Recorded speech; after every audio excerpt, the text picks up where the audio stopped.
Well, good morning, ladies, and welcome to our week studying our next kingdom principle. This week, we are going to be talking about connection over perfection. Jesus' desire to have a personal heart-to-heart connection with us versus anything that we could ever do to earn or gain his approval. And this week, I'm praying is going to be transformational for y'all, as this concept has been completely transformational for me. And you've heard it if you've been with us for another study. You've heard us talk about the fact that Jesus is always after our hearts over anything else. His desire, which is incredible, the creator of the universe, the God who literally flung the stars in the sky, who has always been. There's no beginning to him. There will be no end. He desires to have a personal, intimate relationship with us. And today we are going to be in one of my favorite passages that really unlocks this concept for us. And we're going to be in Matthew chapter 11. Our passage for today is verses 20 through 30. I'd encourage you to go ahead. We've already read chapter 12 for one of our readings, but what's so cool is the connection between our passage for today right into a practical teaching from Jesus on this very concept. So Matthew 11, chapter 25, I'm going to go ahead and dive right into it. I'm reading from the New Living Translation, but I'm also going to share a few different translations for you just because I think that it helps to unlock this even more for us. So chapter 11, verse 25 says, "At that time, Jesus prayed this prayer."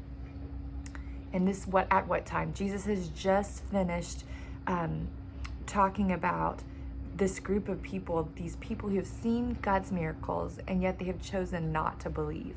And so they've had the opportunity to see the prophecy of Jesus fulfilled, and yet they have chosen to not believe.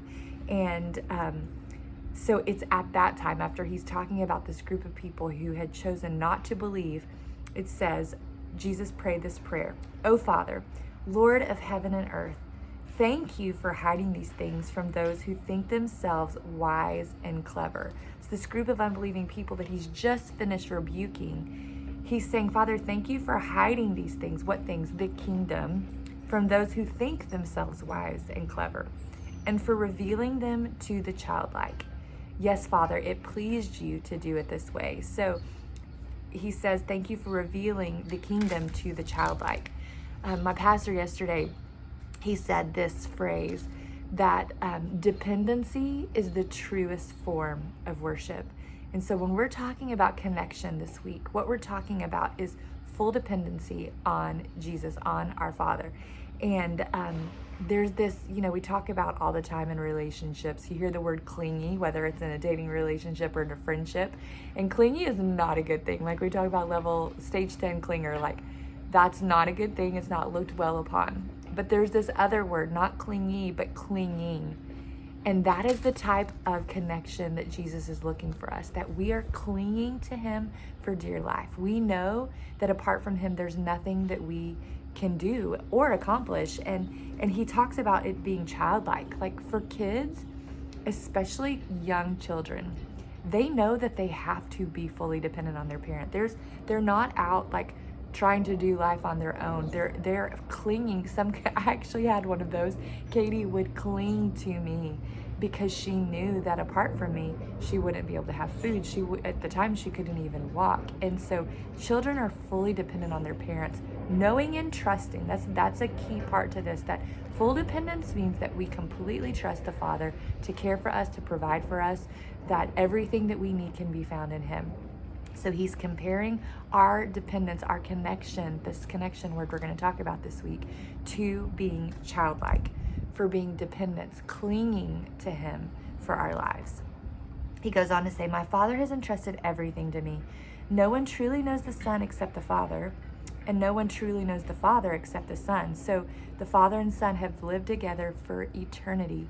So the Son truly knows the Father deeply, intimately. The Father truly knows the Son deeply and intimately. But listen to this: except the Son and those to whom the Son chooses to reveal him. That's us, you guys. Like this deep, intimate knowing that the Father and Son have had together for eternity, that's now been entrusted to us as residents of his kingdom.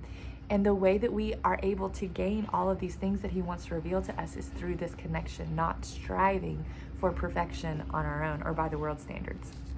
Then Jesus said, here's this beautiful invitation to connection. Come to me, all of you who are weary and carry heavy burdens, and I will give you rest. Take my yoke upon me. Take my yoke upon you. Let me teach you, because I'm humble and gentle at heart, and you will find rest for your souls. For my yoke is easy to bear, and the burden I give you is light. The next I want to read for you, I want us to camp out here today as you're studying this passage. Really camp out here and allow the Holy Spirit to breathe on this and illuminate it for you and to teach you what connection really looks like. The Passion Translation says, are you weary, carrying a heavy burden? Then come to me. I will refresh your life, for I am your oasis. And that's so beautiful. I'm your oasis, this place of refreshing and of nourishment. Simply join your life with mine. That's all we have to do. Abide, remain, join our life with him. Learn my ways, and you'll discover that I'm gentle, humble, easy to please. That doesn't sound like the world. This perfection that we aim for, you can't ever actually attain it. Like, there's always another level to go. There's always more to do. But with him, it says, I'm gentle, humble, easy to please. You'll find refreshment and rest in me. For all that I require of you will be pleasant and easy to bear. The Message Translation says, are you tired, worn out, burnt out on religion? Come to me. Get away with me, and you'll recover your life. I'll show you how to take a real rest. Walk with me and work with me. Watch how I do it. Learn the unforced rhythms of grace. I did a quick study and found that there are 80 times that there is a passage that says, come to me, come away with me.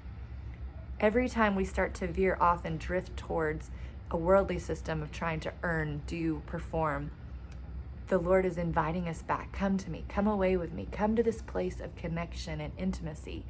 I love this Message Translation when it says, learn the unforced rhythms of grace. And today when I was reading that phrase, unforced rhythms, what the Lord showed me was like, it's like a heartbeat. This unforced rhythm. Like, we don't even think about our hearts beating. It just happens. And it's this beautiful rhythm that keeps us alive. It's our life force. And that's what finding connection and relationship, this rest in Jesus. It's an unforced rhythm of his grace that's undeserved, unmerited. It's his favor that he pours out on us as his kids. And so it's like, this is what's so beautiful. It's like, are you tired, worn out? Burned out in religion. So many translations talk about being burned out by religion. And Jesus is like, no. There's nothing that you have to do. There's nothing that you have to earn or prove through your personal perfection. Just come away with me. Come and find relationship. Come and find an oasis, this refreshment in me. And that's the kingdom principle, you guys. Like, when we think about things to do to be a citizen of a kingdom, this one is the most simple, but I feel like it's the hardest for some of us to believe that we really can just come away with him and that that's enough. But it really is. And so today, actually all this week, my prayer is that you will find this come away with me invitation to really remain, abide in him, with nothing to prove, nothing to hide, but just to be with a Father who wants us to be fully dependent and clinging to him. We'll see you back tomorrow.